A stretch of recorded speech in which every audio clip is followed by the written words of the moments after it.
This piggybacks a lot on what Avius was just talking about, how the kids right now, especially, they're just craving to want to be together.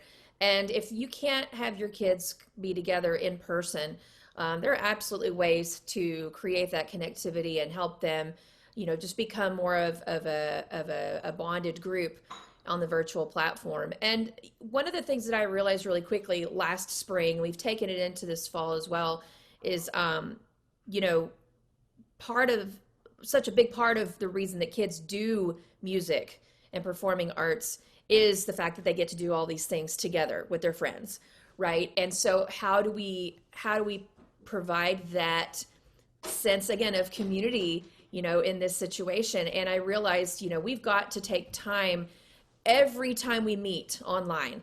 If you meet them every day, Monday through Friday, you've got to set aside at least a few minutes every day. Some days it would be 20 minutes or 30 minutes where you just, stop and talk about a certain subject. Or, we had bring your pet to Zoom class day and everybody got to introduce their pets. And, that has nothing to do with music, but it immediately gives those kids a sense of belonging, of, hey, like, this is me sharing a little bit about myself. I get to share part of me with you and you're sharing part of yourself with me.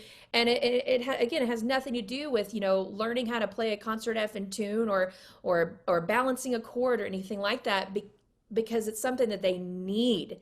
And we would have virtual background days where, hey, pick a picture for your virtual background of one of the favorite places you've been and talk to us about it, right? Or pick a virtual background of a place that you want to go one day and tell us why that's something that you want to do. And so again, that just kind of gives you a window into what those kids are about, what makes them tick, and it allows them to express themselves, in a way that they wouldn't normally get to do in even a regular classroom environment. And so when we were in the spring semester, we made that a big focus. Maybe one day it was just, hey, I'm going to ask everybody about their weekend, and everybody's got to tell me something about their weekend, right? That could take 10 or 15 minutes out of the time, but it's absolutely worth it. Another day, you might spend 30 whole minutes talking about something. There were times where I took an entire class and just said, hey, let's have a Q&A. I bet you guys have a lot of questions about things, and we're just going to have a Q&A. Nope, nothing's off the table. You can ask me anything you want. It could be about, what's going to happen in the next few weeks. It could be about, if you want to ask me about, my college experience or whatever, and just let them talk and visit. It can be really easy. It doesn't have to be involved, So there's lots of things that you can do. Just don't make it about teaching all the time. Make it about visiting.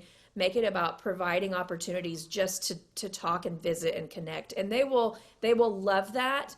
They may not tell you that. They may not show it to you outwardly or in an obvious way, but it means a lot to them to have those opportunities. And that's what we do, and it works. And, when you see kids smiling out there, then you know that it's meaningful and something you want to keep doing.